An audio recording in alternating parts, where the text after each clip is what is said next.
Éclat de vie. Se relever. Un podcast qui aide à soigner les plaies et à penser l'après. Les accidents collectifs et les attentats, de par leur violence, peuvent causer un psychotraumatisme dont l'impact varie selon l'exposition au danger, les circonstances du drame et l'histoire de vie de chacun. Comment ces épisodes de vie tragiques peuvent nous fragiliser ? À quel moment faut-il s'inquiéter ? À quel moment faut-il consulter ? Je suis Avril Prosper, psychologue au sein de la Fédération nationale des victimes d'attentats et d'accidents collectifs. Dans ce podcast, je serai accompagnée de victimes et de professionnels ayant touché de près ou de loin ce phénomène si complexe. Ensemble, nous tenterons de décrypter les causes de ces blessures invisibles, d'en comprendre les symptômes et de partager des méthodes de soins. Bonjour à tous, bienvenue sur un nouvel épisode d'Éclat de vie, le podcast de la FENVAC. Nous sommes aujourd'hui à Lille, au CN2R, le Centre national de ressources et de résilience, en compagnie de Dr Veva. Bonjour, je suis le professeur Guillaume Veva, je suis professeur de psychiatrie à l'Université de Lille et j'ai la chance d'être un des deux responsables scientifiques du Centre national de ressources et de résilience pour les psychotraumatismes. Qu'est-ce que c'est le Centre national de ressources et de résilience ? Le CN2R, c'est une agence nationale qui est un GIP, un groupement d'intérêt public, c'est-à-dire une structure, une institution administrative étatique, donc un contrat, une association d'administration entre l'État, 6 ministères de l'État sont représentés au CN2R, le CNRS du côté de la recherche, l'École nationale de la magistrature et les 2 CHU qui contribuent à porter l'administration, que sont l'AP-HP à Paris et le CHU de Lille. Depuis combien de temps s'est créé le CN2R ? C'est assez récent, si je dis Le pas de bêtises. CN2R a été créé en 2019, suite à un appel à projet de 2018, dont on a été le lauréat en portant cette candidature à 2 têtes, si j'ose dire. Le professeur Thierry Bobet, qui est professeur de psychiatrie de l'enfant et de l'adolescent à Bobigny, à la PHP, et moi, plus psychiatre d'adultes, ici sur le CHU de Lille. Ok. Et à quoi ça sert le CN2R ? Qui y travaille finalement ? Alors le CN2R, c'est une quinzaine de personnes qui travaillent ici, qui viennent de plusieurs horizons, des gens qui sont des agents de l'administration, des chargés de mission, des psychologues, quelques psychiatres, des journalistes, et tout ce petit monde essaie d'être complémentaire en étant associé à des personnes concernées, des personnes à l'épreuve du psychotrauma. On essaie d'être complémentaire en essayant de suivre les missions qui étaient dans ce fameux cahier des charges auxquelles on a répondu, qui sont des missions d'information surtout, de mise à disposition d'informations, de support sur lesquels on reviendra peut-être, mais aussi de conception d'outils de formation pour différents types de publics, professionnels plus ou moins spécialisés dans le psychotrauma. C'est aussi une mission de stimulation de la recherche sur les questions de psychotraumatisme en France. Donc à la fois rendre compte de ce que la recherche produit, à la fois aussi rendre compte de ce qu'elle produit pas et qu'il faudrait qu'elle produise, être un petit peu l'aiguillon, ou le stimulateur des équipes de recherche avec lesquelles on est en contact. C'est aussi l'animation, d'essayer de faire travailler ensemble les centres régionaux du soin, les centres régionaux du psychotrauma. Les CRP. Les CRP, voilà. Donc vous voyez, ce sont des missions un petit peu variées. Le CN2R tient à apporter aux sujets victimes ou aux associations, c'est de tenir une cartographie animée sur le site qui permet de voyager géolocalisé là où on est en France et d'avoir le CRP ou le centre ressources avec lequel le CRP travaille dans ce coin-là avec l'adresse, le numéro de téléphone, de favoriser le plus possible un peu plus de continuité dans le parcours, parce que ce parcours, il est quand même assez haché. Il est irrégulier, je pense qu'il le sera toujours irrégulier, mais si on peut amener un petit peu plus de confort dans la fluidité de ce parcours, ce serait pas mal. Donc là, je parle du parcours de soins, à travers la cartographie des CRP, mais le parcours, c'est pas que du soin. Et ça, bien sûr, c'est pas à vous que je vais dire ça. Le rétablissement de quelqu'un qui a été victime, certes, c'est bénéficier de soins quand on va pas bien, quand on est malade, ok, mais c'est pas que ça. C'est éventuellement être accompagné dans la reconnaissance de ce qui vous est arrivé. En français, ça s'appelle un procès. Donc d'être accompagné dans le parcours judiciaire, d'être accompagné dans cette partie de la justice qu'on appelle les assurances. C'est bien compliqué. Vous êtes ici dans le nord de la France, juste en dessous de chez nous, il y a le Pas-de-Calais. Je peux vous dire que ça a été compliqué, les inondations. Peut-être moins sur les caractéristiques pures du psychotraumatisme que le fait de plus avoir de chez soi, comment je vais travailler, plein de choses autour des assurances. Et ça fait partie du parcours de rétablissement. Et je pense que le CNESR, dans sa mission d'information, en restant modeste, c'est aussi essayer de mettre le pied à l'étrier d'un tas de gens, d'associations ou de soutien de proches, voire des sujets eux-mêmes, pour mieux comprendre ce parcours et mieux trouver les interlocuteurs. Une agence ressources dont le but est de promouvoir et de faire avancer la recherche autour du psychotrauma en France. Pas que. Ce n'est pas une structure uniquement centrée sur la recherche. Certains d'entre nous d'ailleurs le déplorent. On trouve qu'on aimerait avoir des moyens plus importants du côté de la recherche. Non, c'est surtout, à mon avis, une agence qui concentre et structure ou crée des supports d'information pour vraiment différents types de publics. À la fois, effectivement, le grand public, les personnes concernées, les proches de ces sujets, mais aussi des chercheurs, des étudiants qui aimeraient s'intéresser à ça. Donc, effectivement, faire la promotion du sujet auprès de ce type de public, c'est important. Mais vous voyez, c'est vraiment structurer de l'information en essayant de toucher différents types de publics. Pas à partir d'un seul média d'information, mais en ajustant son information au public qu'on voudrait toucher. D'accord. Donc on a parlé des CRP. Est-ce qu'il y a d'autres structures qui travaillent avec le CN2R ? L'appel d'offres de 2018 qui portait la création du CN2R était contemporain d'un autre appel d'offres distinct qui a présidé à la création des 17 CRP en France. C'est pas la même chose. Les CRP, l'appel d'offres des CRP était porté par le ministère de la Santé, bien évidemment, puisqu'on parle de soins et de formation.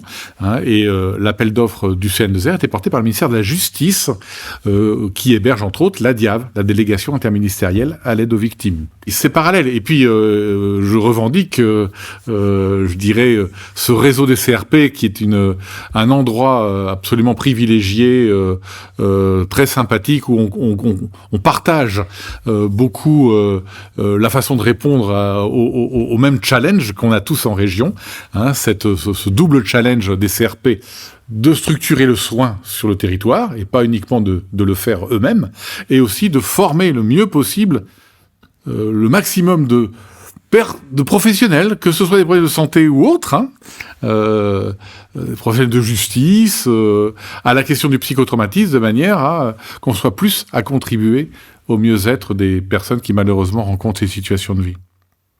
Votre public. Tout à fait. Que signifie résilience ? Aïe, aïe, aïe. Grand sujet. C'est un sujet difficile, c'est un mot, à la fois c'est un joli mot, et diversement apprécié de notre public d'aujourd'hui, c'est-à-dire les gens victimes ou les associations de victimes.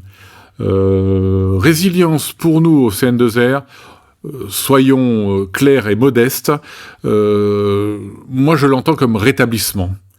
Allons tout ce qui va aller dans le sens d'un rapide rétablissement du sujet. Recommencer à fonctionner le mieux possible, le plus confortablement possible, après ce qu'on a connu. Résilience, c'est ce terme donc, il y a plusieurs origines, paraît-il, mais enfin, moi, celle que j'ai toujours entendue, c'est celle de physique, de la résistance des matériaux, donc retrouver sa forme après avoir été soumis à une pression ou à une déformation à un moment. Et c'est bien le langage, malheureusement, le vœu de tant de nos patients ou de tant des gens de votre public. J'aimerais bien reprendre ma vie d'avant, qui est... désolé de le dire à haute voix, une illusion, puisqu'il s'est passé quelque chose, voire pire, j'entends d'ailleurs, pire, je devrais peut-être pas mettre un jugement de valeur comme ça, mais tout un courant de la recherche ou même du monde associatif qui parle même de cette, vision positive du traumatisme, en disant que voilà, tout ce qui ne m'a pas tué m'a rendu plus fort, comme si non seulement j'ai de la difficulté à me rétablir après ce que j'ai connu, mais En plus, si je ne deviens pas plus fort, franchement, qui suis-je ? Je suis vraiment à moins que rien. Il m'est arrivé quelque chose de très dur et j'arrive même pas à en faire quelque chose de positif. Vous voyez ce courant-là. Donc, et dans résilience, il y a un peu tout ça.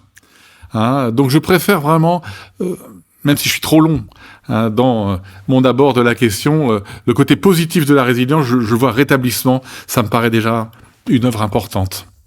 Il y a un conseil scientifique au sein du CN2R. Quel est son rôle ? Alors, il y a un conseil scientifique et d'orientation qui nous permet de réunir 25 personnes qui sont... alors, le choix est toujours arbitraire, mais qui sont des gens qui comptent dans le paysage du psychotraumatisme, qui comptent parce qu'ils représentent une association connue d'aide aux victimes ou une association de victimes, mais aussi des gens qui sont des acteurs de la justice, de la recherche, de la santé bien évidemment, mais pas que. Et ces gens de l'histoire, des grands programmes de recherche autres que ceux qui sont accompagnés par le CN2R, le programme 13-11 notamment, le professeur Péchanski fait partie du CSO. Et donc nous, notre action de formation, d'information, d'accompagnement de CRP, on soumet nos projets et la réalisation pendant l'année de nos actions à ce conseil scientifique et d'orientation qui valide, conseille, influe, oriente ou redirige tel ou tel type de nos directions. Donc ça veut dire 2 ou 3 rendez-vous annuels avec ce CSO. D'accord. Et c'est à ce moment-là que les sujets de recherche sont validés ou ce genre de choses ? Alors, c'est trop réactif, la validation de telle ou telle piste pour se contenter de 2 ou 3 rendez-vous annuels. Donc non, il y a le pôle recherche du CN2R a son autonomie et rend compte au comité de direction du CN2R. Mais effectivement, les grands programmes ou les grandes orientations sont soumises au CSO qui valide ou non. Comment le CN2R mesure l'efficacité de ces actions ? Alors il y a tout un certain nombre d'indicateurs qui ont été créés ou qui sont mesurés.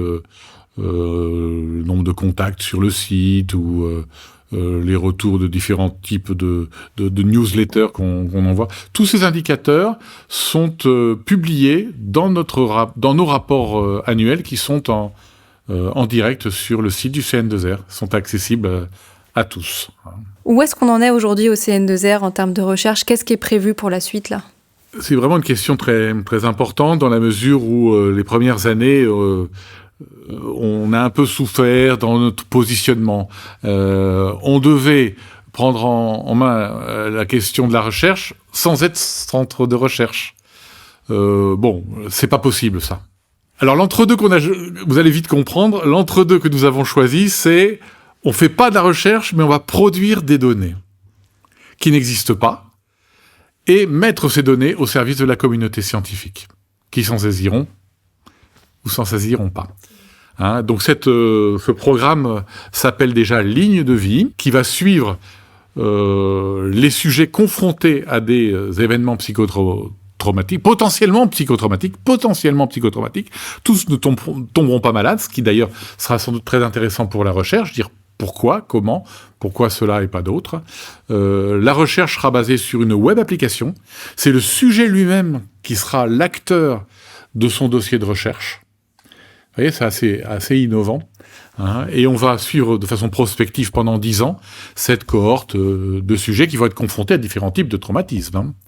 En essayant justement d'essayer de montrer des parcours de rétablissement, des parcours avec toutes les embûches, et d'essayer de définir des facteurs de risque ou des facteurs de résilience, ça y est, je l'ai dit à mon tour, dont il faudrait faire la promotion, auxquels il faudrait faire attention dans les programmes de prévention de demain.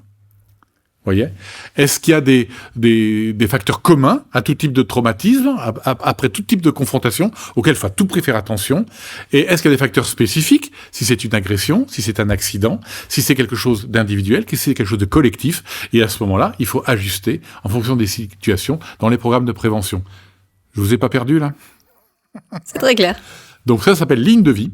Donc ça, c'est vraiment quelque chose qu'on y croit vraiment beaucoup. On va beaucoup travailler là-dessus. On a déjà réuni des fonds, mais on va candidater dans les grands appels à projets de la recherche française et internationale et européenne pour avoir des fonds là-dessus.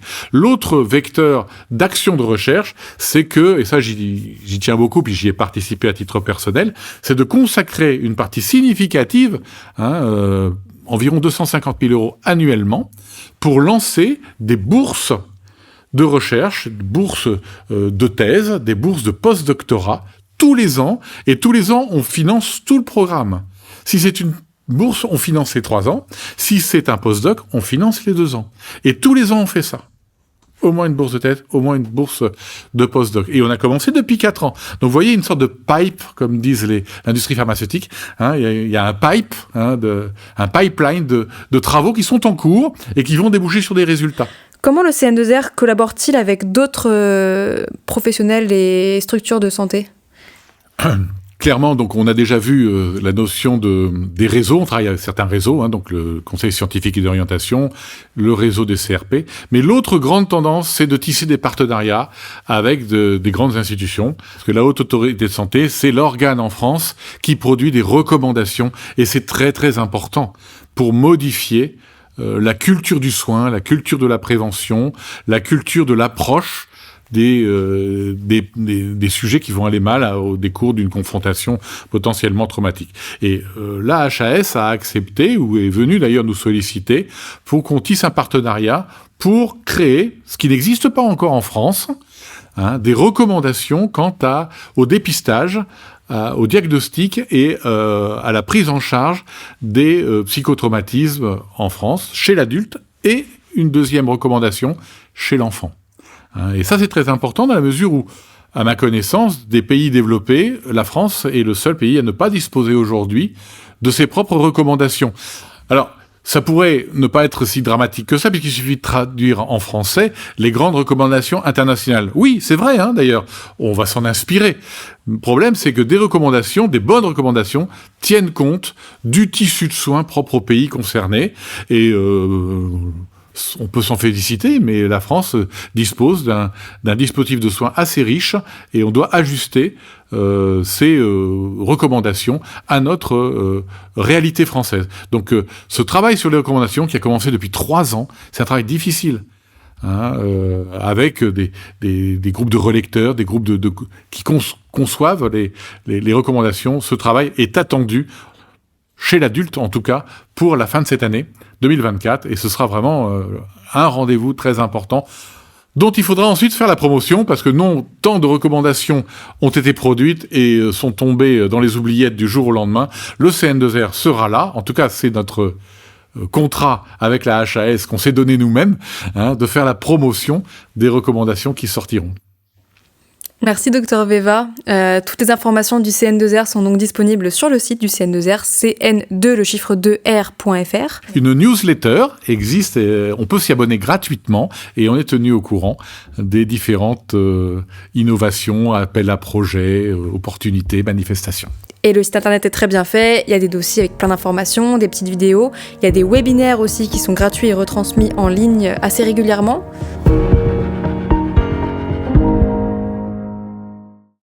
Attention, les informations partagées au fil de ce podcast ne sont en aucun cas un outil d'autodiagnostic ou de soins. Le recours à un professionnel est donc vivement recommandé. À la suite d'un événement traumatogène, il est important de rester attentif aux troubles pouvant intervenir sur le plan psychique ou physique. La FENVAC peut vous orienter vers des praticiens habilités à répondre à vos besoins. En cas d'urgence, contactez le 15.